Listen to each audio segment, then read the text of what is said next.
Assalamualaikum warahmatullahi wabarakatuh. Perkenalkan, nama saya Vivin Herlena. Saya Yuliana Puspitasari. Saya Yurika Aura. Pada kesempatan kali ini, kami akan mempersembahkan video tentang role model tokoh berakhlak.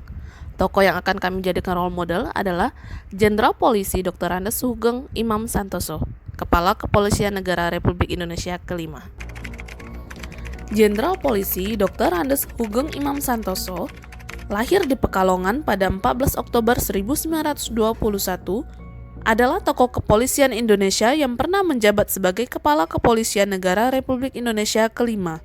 Jenderal Sugeng terkenal sebagai polisi paling berani dan jujur di Indonesia oleh media dan masyarakat. Jenderal Sugeng hidup di era di mana banyak pejabat pemerintah yang korup. Berikut adalah sikap-sikap sang jenderal yang mencerminkan sikap berakhlak. Berorientasi pelayanan.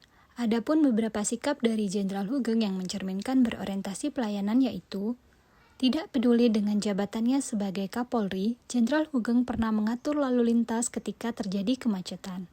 Ketika ada aduan mobil hilang, Jenderal Sugeng langsung turun tangan, dan akhirnya mobil tersebut ditemukan kurang dari 2 minggu kemudian. Jenderal Sugeng juga mengayomi persatuan becak yang melanggar lalu lintas. Akuntabilitas. Jabatan yang Jenderal Sugeng emban tidak membuat beliau menyelewengkan haknya. Bahkan, beliau memastikan keluarganya tidak menggunakan fasilitas negara untuk kepentingan pribadi. Jenderal Sugeng juga terkenal dengan polisi anti suap.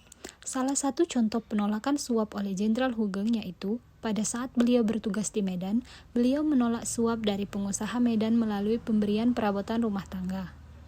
Pria yang pernah dinobatkan sebagai The Man of the Year pada tahun 1970 ini pensiun tanpa memiliki rumah, kendaraan, maupun barang mewah.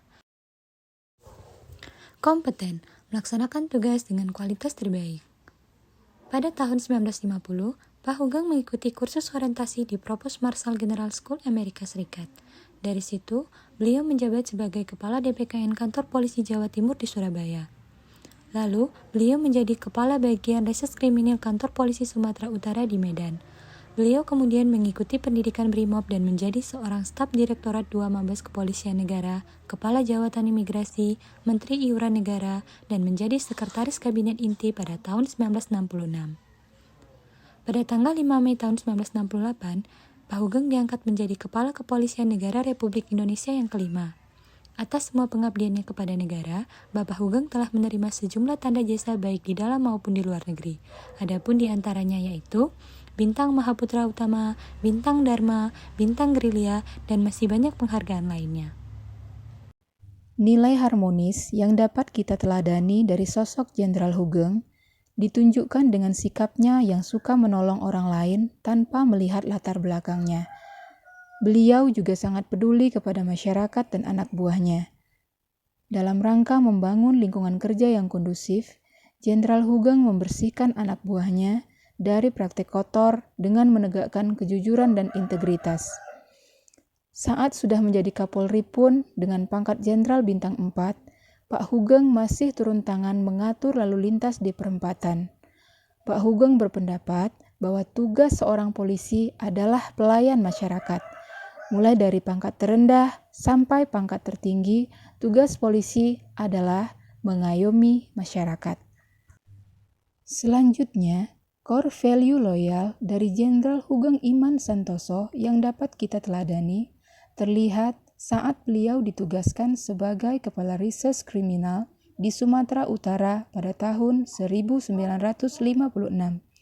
Tugas itu merupakan ujian yang berat, karena selain ditempatkan jauh dari kampung halamannya, di daerah sana juga dikenal sebagai area yang penuh dengan penyelundupan dan penyuapan. Namun, karena rasa cintanya kepada negara Indonesia yang tinggi, ia dapat menyelesaikan tugasnya dengan baik. Loyalitas Jenderal Sugeng kepada bangsa dan negara dapat menjadi teladan bagi kita semua. Hal ini ditunjukkan dengan sikapnya yang tidak mau menerima suap sepeser pun dan selalu memberantas kejahatan termasuk korupsi dan praktik suap menyuap. Ia memastikan tidak ada anggota keluarganya yang menggunakan fasilitas negara atau menggunakan pengaruhnya sebagai pejabat untuk kepentingan pribadi. Walaupun beliau dipensiunkan sebelum masa jabatannya berakhir, tapi keberanian Jenderal Hugeng melawan korupsi selalu diberitakan media yang pasti akan selalu dikenang oleh rakyat Indonesia. Adaptif. Core value adaptif yang dapat diambil dari Jenderal Hugeng adalah saat beliau diangkat menjadi Kapolri. Beliau melakukan pembenahan struktur organisasi di tingkat Mabes Polri. Hasilnya, struktur yang baru terkesan lebih dinamis dan komunikatif.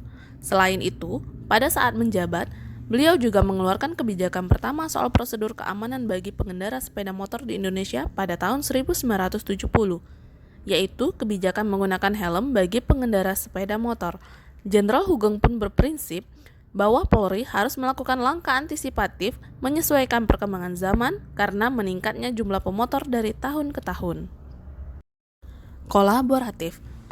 Core value kolaboratif dari Jenderal Hugeng adalah beliau sosok terbuka dalam bekerja sama. Di bawah kepemimpinan Jenderal Hugeng pula, peran serta kepolisian Indonesia dalam International Criminal Police Organization atau ICPO atau Organisasi Polisi Kriminal Internasional semakin dipergiatkan.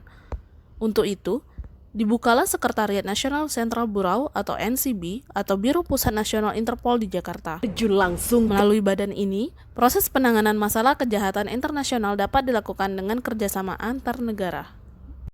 Demikianlah paparan video dari kelompok kami tentang tokoh berakhlak. Terima kasih. Wassalamualaikum warahmatullahi wabarakatuh.